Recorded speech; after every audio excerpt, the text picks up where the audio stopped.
Hey everybody, welcome back to the channel and welcome back to some more Warpforge. And today I'm finally bringing my legendary rank update for this month.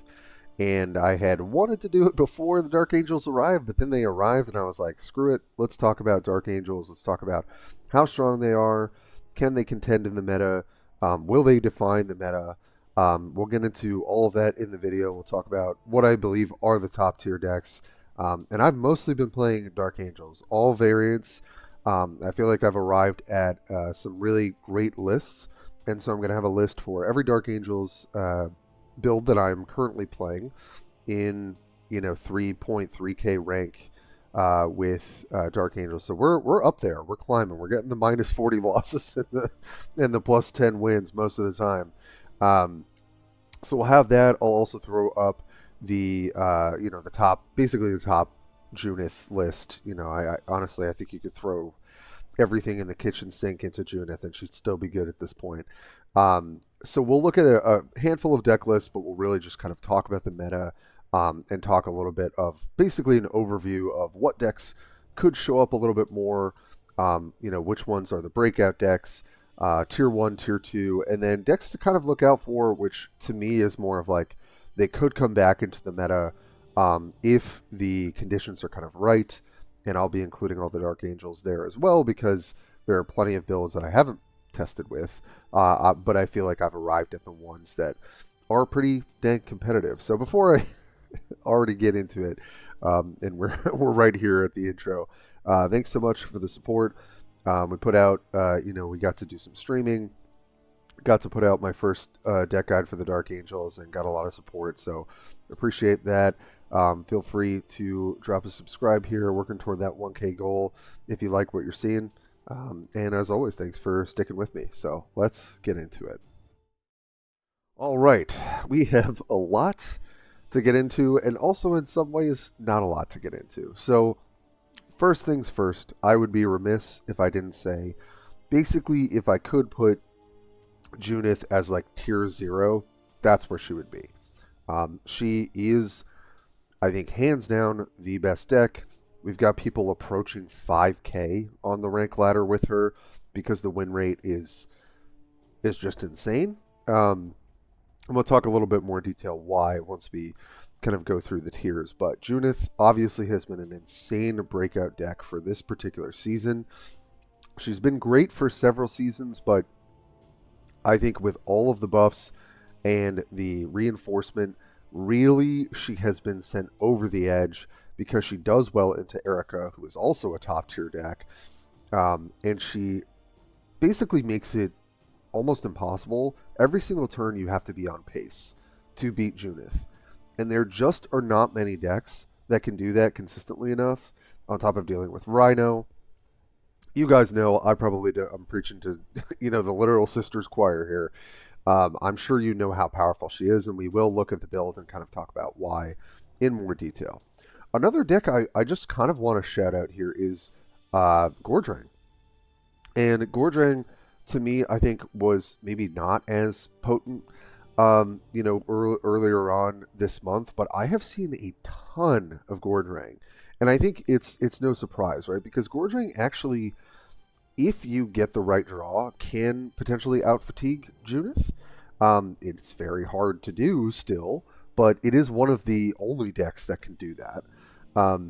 I've also seen Lionel Johnson, shout out to him. I think he's gunning for rank 1 this month. I think I'd gotten rank 1 in some of the earlier seasons as well. Is playing a like full-on aggro version of Gordrang that I have lost to a couple of times playing Dark Angels. So I can talk a little bit about that matchup. But regardless of that specific build, which I think is well suited for the meta currently, just to kind of beat down and hope not to get stunned by Erica and Jane.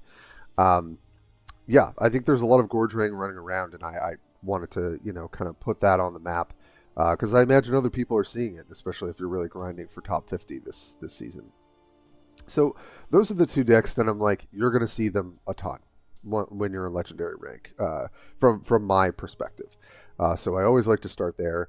Then let's take a look at tier 1, and you will see some new people entering the tier 1 bracket, and I feel pretty confident about this after all of my testing with Dark Angels. So obviously Junith is taking the crown for the best deck.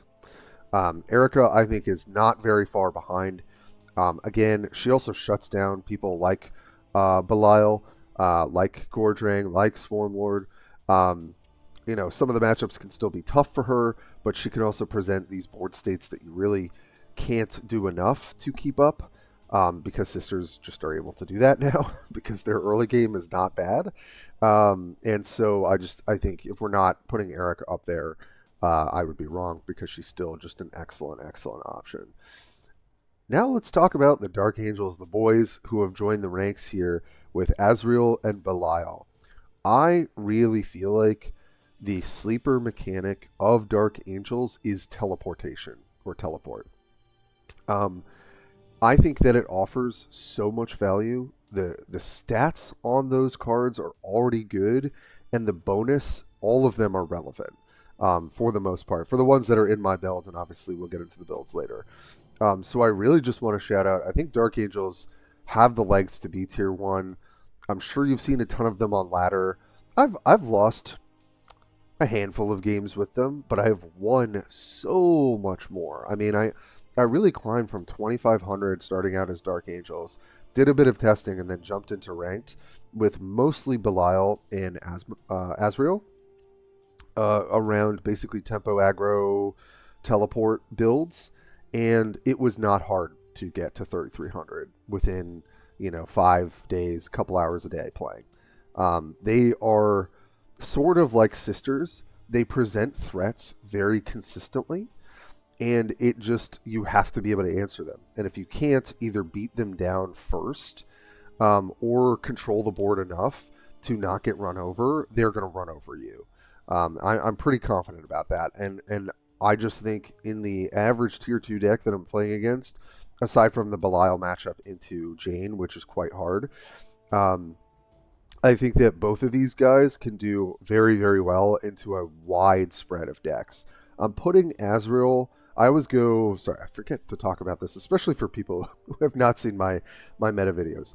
I kind of go left as most powerful and consistent, and then sort of down the line.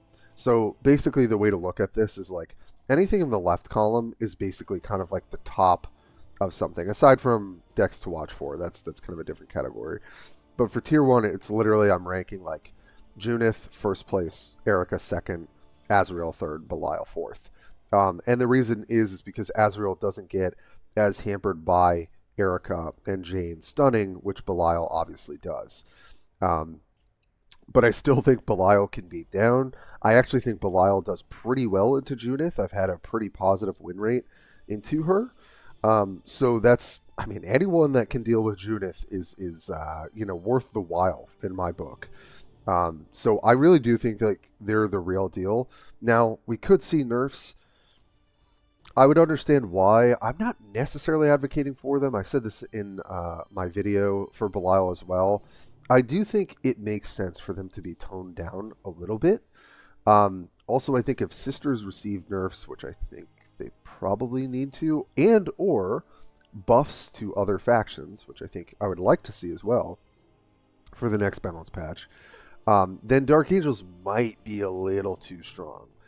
Because if they're contending with sisters, and I genuinely think that they can, then they're neck and neck, right? And so if sisters get kind of knocked down a notch, that automatically brings the Dark Angels up a notch, and then everyone's going to be struggling with them to some degree. So I think it's really precarious at the top here. I think a couple of nerfs are probably appropriate for those two factions, or those particular top decks as I'm seeing them. But also what I really would love to focus on is, again, more buffs. Like, you'll see Anva's on here, right? And that's kind of a shout out to, I do think there are some viable Tau builds with Anva, and shout out to BJ, who is at, I think, 3,400 with an Omaisos kind of aggro build. So I think like Tower in there. I didn't put any Ultramarines on here. Shout out to all my Ultramarine fans. I played a ton of Titus this season, especially at the start. And I do think you can get pretty high up. I think there's like a 3,400 Ultramarines player. I think Marsekis is back and playing a lot. They have potential. I actually think they do okay into Dark Angels because they've got the Inspired Retribution to really carry, just getting rid of these hugely problematic units from the Dark Angels, and they can kind of contest some of their flying units as well. So we could see Ultramarines coming back in. I thought about throwing them up here, but I figured I'd just talk about them a little bit because I just still think they're not quite there. They got a little bit of a bump. Tau got a little bit of a bump. I was happy to see that. I think I would like to see more of that. But I think they're still kind of in the struggle category. I'd be lying if I didn't say that.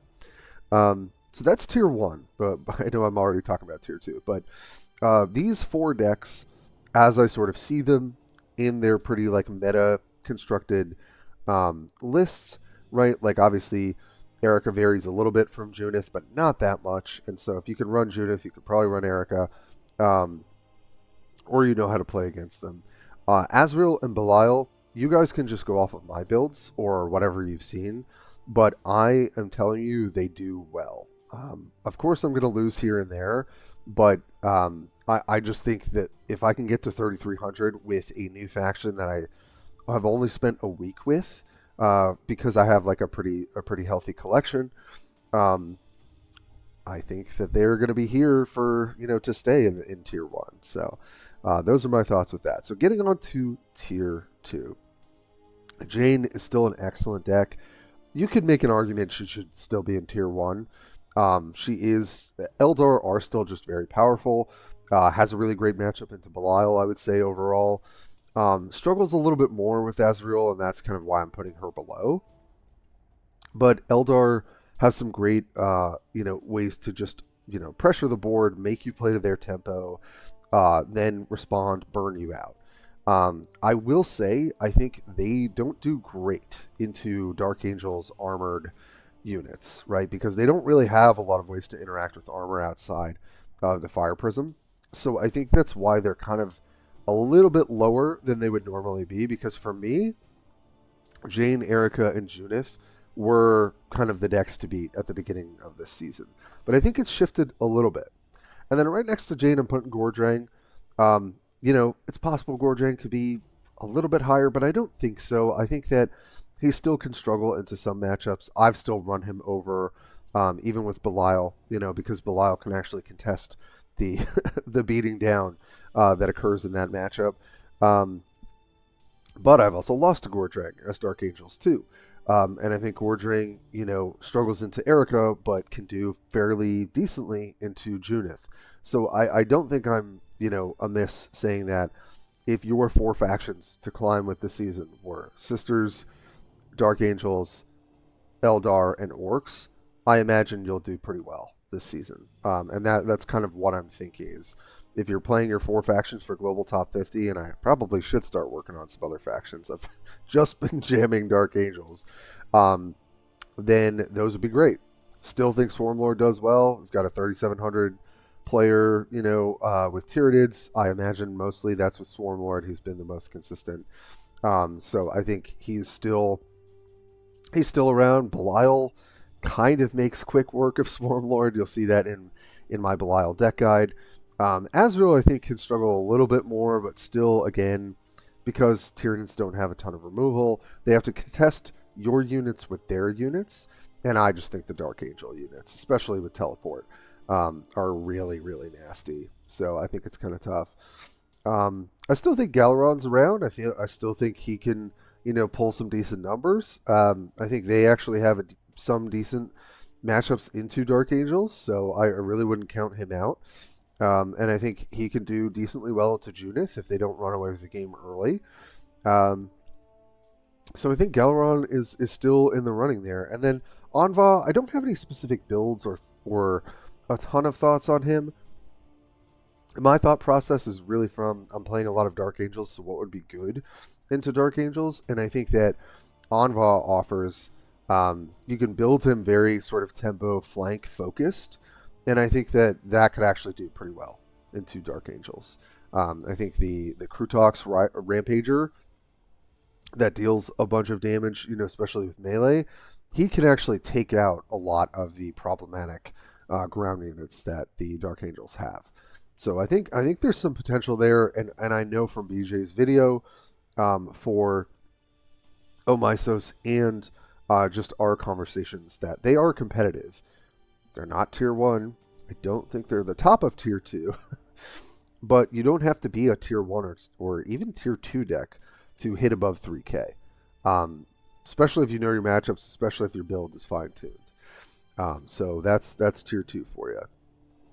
Last but not least, just decks to watch out for. Obviously, you're going to be seeing Asmodai, Azriel, and Belial on the ladder here. They are the newest faction.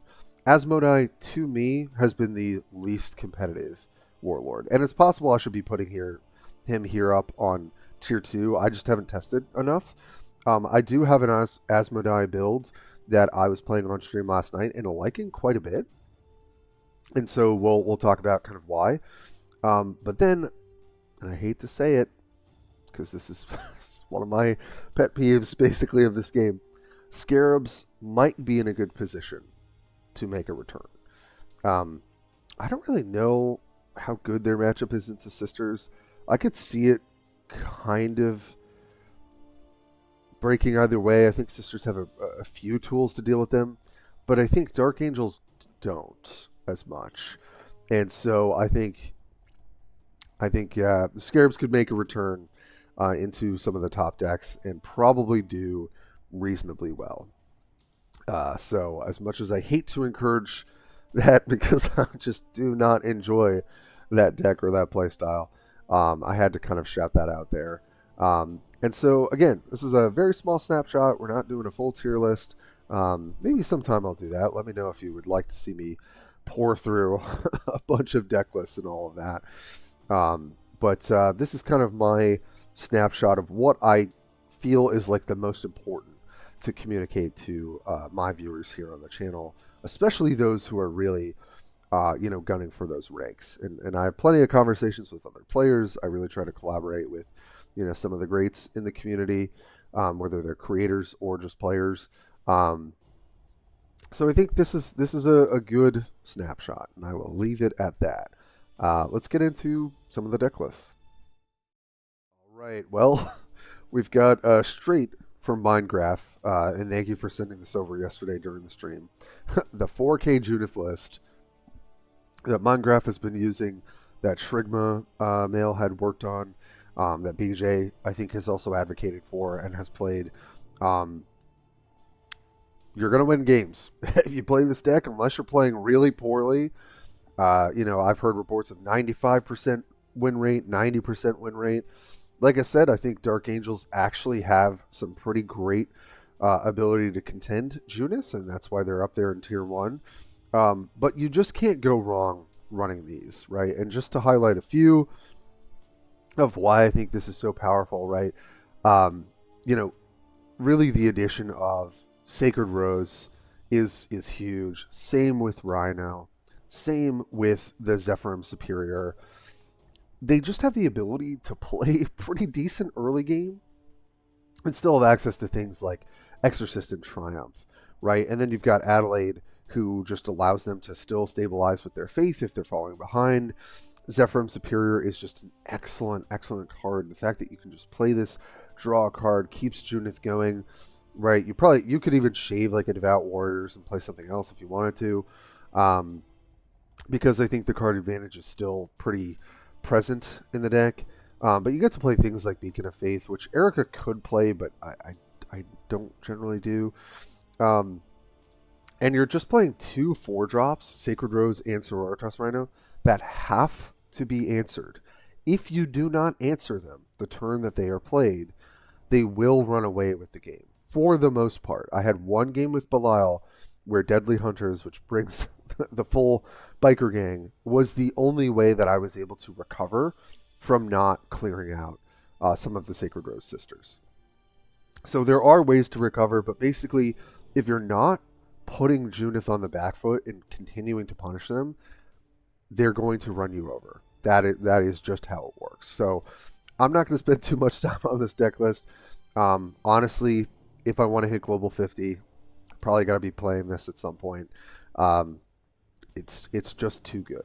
Is really the answer. So I don't really want to talk too much balance. Like we could go back and forth on like how you would approach addressing this problematic deck.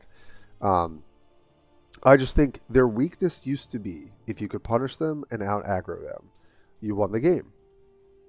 Now I don't think you can do that. So whether that's increasing the cost of cards so they come down lighter, tamping down some of the the stats or the faith effects from cards like Sororitas Rhino or Sacred Rose. I don't know. There are a bunch of different ways you could basically start toning this down. I think it does need to be downshifted or other things need to be upshifted because it is just incredibly resilient. And I don't think that's where they should be. I think they should have some fragility, at least in the early stages of the game, that you can overwhelm the sisters, so to speak. So that's what I'll say about Junith. She's a terror with her little Brooklyn bob haircut. She does some really crazy stuff these days. So this is the deck to beat. Whatever deck you build, you're going to see this. You got to know how to play against it. So that's all I'll say for that. But let's move on to the boys in green. All right. First things first. Going to show you my take on Asmodai. I call this Asmo Goes on Vacation. Shout out to anyone who still follows me from my Magic Spellslingers days. There was an event for that game where it would be like blue takes a vacation, and so you couldn't play any blue decks. So this is my way of saying Asmo goes on vacation because he's not going super heavy on secrets and quests in this build. He is just taking a teleport vacation because we've got some teleport in here. So here's why we built the deck the way it is. And I went noticeably more positive with this build than some of the other builds. Shout out to BJ, trying these other kind of secret-based builds. And I don't think it's to say that quest is bad or like going all in on quest is bad. You can still obviously do quite well. I think at the top tiers, he suffers a little bit from the RNG of secrets. And I think that teleportation, it's RNG, of course, in its own way, but the units are just good enough that if you don't teleport, it's still fine. And when you do, it's impactful. So basically, we're taking kind of a mixture of my favorite cards that I've been playing in these other tempo aggro builds and then finding kind of a home within Asmodai. So Inner Circle, I think, is in every build. It's just excellent. Putting a card on top of your library, giving it -1 casting cost, it's just exactly what you want. One Apothecary, talking with Tyler about this, Tyler said he had shaved an Apothecary from some of his builds. I think one is great. The healing is noticeable. Speaking of healing, the Rock does some healing of its own, could make a Sargentelian. These are just some of my favorite cards. Black Knight is great just for addressing tempo. Trying one Chaplain as a way of still fishing out some of those important cards. Also plays decently with teleport. But I don't love this unit. I'm just gonna say it. And so I shaved one, for other things I felt were more important. But I think one is kind of nice. Deathwing Assault. I sung the praises of this card in my Belial deck. It's just insane. It's insanely powered. +2/+2/+2 to those stats. Trigger teleport abilities. You could just win out of nowhere. So, one Hunt the Fallen. Still think you need a bit of card draw with Asmo and with Azriel. So I've got a copy of one Hunt the Fallen in both decks, and I've been pretty pleased with it. It's a little bit better for Asmo because you get the quest as well. Librarian, basically in every build. Ravenwing Champion, I still think is great and honestly a little bit better suited in a more kind of aggro-y version of the deck. So I really like this. I had a Ravenwing Champion do so much work into a Nemesis the other night. That was pretty sick. Deathwing Terminator, everybody knows this guy. This 4-drop is just an absolute house. So why not play him? Same with Lazarus, great legendary, Unwavering Zeal, kind of aggro focused already, and just takes out pesky stealthers and things like that. Does really well into Junith, obviously, so that's also good. Deathwing Knight, yeah, this guy just goes bonk, and it hurts like hell. Um, I'm playing one Ravenwing Ancient because we had to make room for other stuff. Talon Master, another great legendary. Still, the Strike Masters are great. Ezekiel, Deadly Hunters, obviously is excellent. One of the best ways to come back in the game when you're behind. Still one Redemptor, one Semiel, and then Deathwing Nightmaster, I feel like does really well with Asmodai. He's already kind of trying to go into the late game anyway, right?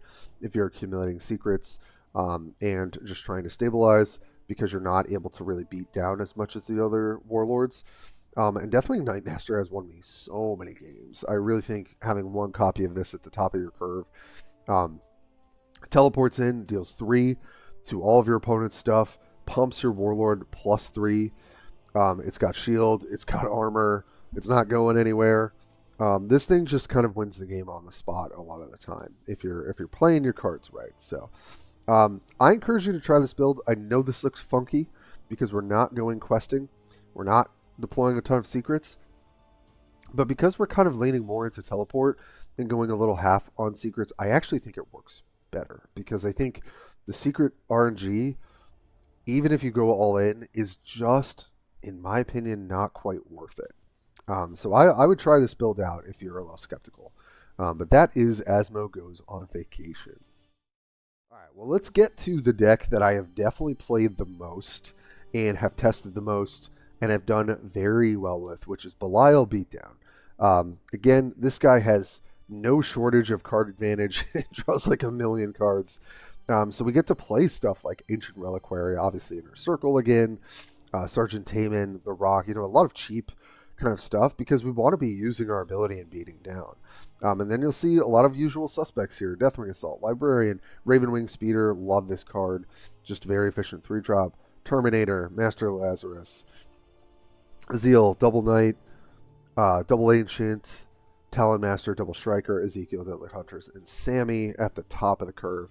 It's very straightforward. You want to be using your ability as much as you can, dealing 4 damage and taking 1, taking out their units with that too. It's just, Belial has crazy reach and crazy potential to really put your opponent in an incredibly difficult position. And then you add to the fact that you're drawing extra cards, and so you can get your Slay trigger when you haven't played anything yet, if there's something on the board. Then hope to draw again to hit a teleport, play that teleport card.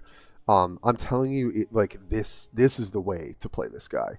I'm sure there are other builds. I've seen other people try building him almost control it in a sense, but I really gotta, if I can sell everyone on one thing for ranked, teleport is the way. I love quests, I love secrets, but I think teleport is where you gotta be. So if you want more, please go check out the Belial Beatdown video. It's a deep dive. I go through all the card choices, talk about why. We go over 3 battle logs as well, so you really get a sense and feel for the deck. But let's get to what I think is my favorite new deck. All right, last but not least of the deck builds that I'm showing off today, Teleportation Station, baby. Also, I wanted to call it Azriel's Teleportation Station. Too many characters, so we know that Azriel be teleporting. So, okay. Obviously, looks very similar to Belial because who is the best enabler of teleport? Azriel, right? Because every turn you can elect to look at the top 3 cards or look at 3 cards and put 1 on top. And so you've got Inner Circle, which also does that. You still get to run things like Taman, The Rock, Black Knight. I'm trying to think if there's really not a ton of difference. The one thing that I think you get to run in this deck that Belial probably can't afford to is Deathwing Nightmaster, right? Because I can make sure I don't, for the most part, make sure I don't see this thing in my hand or on top of my deck if I'm using Azriel most turns. And then when I play it later, because Azriel's got the +5 health to work with, you can get into the late game a little bit easier. And it just synergizes really well. I mean, most of the time I'm playing Deathwing Nightmaster to end the game. But here's my sneaking suspicion. I'll let you guys in on a little secret before I do my deck guide video for this. And I'm recording that as well. I think out of all the builds that I've worked with, this is the best one. I love Belial, no shade to him, but Azriel doesn't care about getting stunned so much. Yes, you can't use your agenda ability on him, but you could still use your actual warlord ability, which you can't on Belial, right? It just fully shuts it off. So, in that regard, Azriel has a better matchup spread. He also leans into what I think is the most powerful mechanic, teleport, in Dark Angels. So I just think that I've lost a couple of games with this build, but I've got to be something like 15-5, or so somewhere in that. Like we're winning, basically 3 or 4 games to 1 loss, and I just think that I still have a little bit of tweaking. I kind of want to see if I can fit in the 4-drop teleport reset card. I think that actually would have saved my butt in a couple of games, so that might be worth looking into. But this thing, if you curve out with this deck, it's so low chance that you can beat it for most any deck. So I think there's something really here. So I'll be excited to get into that video. So definitely stay tuned on the channel. But yeah, those are my 3 Dark Angel builds, and I really think you'll find quite a bit of success. I know that a lot of these have quite a few legendaries. I think you can replace them. Asmodai is probably the most budget friendly. And I think I heard somewhere that someone played the Asmodai beginner deck to legendary. So that's pretty sweet. So yeah, that's what I got for you on the Dark Angels. And I hope that some of these builds find you guys some success on your road to the upper ranks in legendary. All right, well, just to close things out here for the legendary rank update for December, no surprise, Junith is leading the pack. Sisters kind of at large are leading the pack. And then we've got Dark Angels, which I think are closely behind. That's really what I wanted to say in this video. I really think Dark Angels are here to stay. I think that there's more, tweaking to do, but so far they have proven powerful and fairly consistent. And so, I think we got to see some buffs for some other strategies. I think Astra Militarum is suffering, Ultramarines are suffering, Necrons to a degree are suffering. There's like Tyranids outside of Swarmlord are suffering, Chaos outside of Galaron are suffering. There's definitely a lot that could change to get things moving in a little bit of a healthier direction, at least in the tier 1 area. So we'll see. Hopefully we can get this a little bit closer together. But we did talk about at least 6 to 7 factions being viable out of the 10 or 11 that we have now. So we're hopefully we'll keep moving closer to, you can boot up whatever you want and get to a high rank. You can definitely get legendary with most anything. It's really, can you get past the 3K mark, I think is kind of one of the questions for the top decks, or the ones that want to be the top decks. So that's what I got for you today, folks. Thanks so much for sticking with me as always. If you made it to the end of this rambling video. So let me know what you think in the comments. Let me know if I could make any constructive criticism, any improvements about these sorts of videos. But I definitely want to get in at least once a month, and especially after a release of a faction. I think people are dying to know, are they the real deal? And I think the Dark Angels certainly are. So other than that, thanks for sticking with me, and I'll catch you guys next time.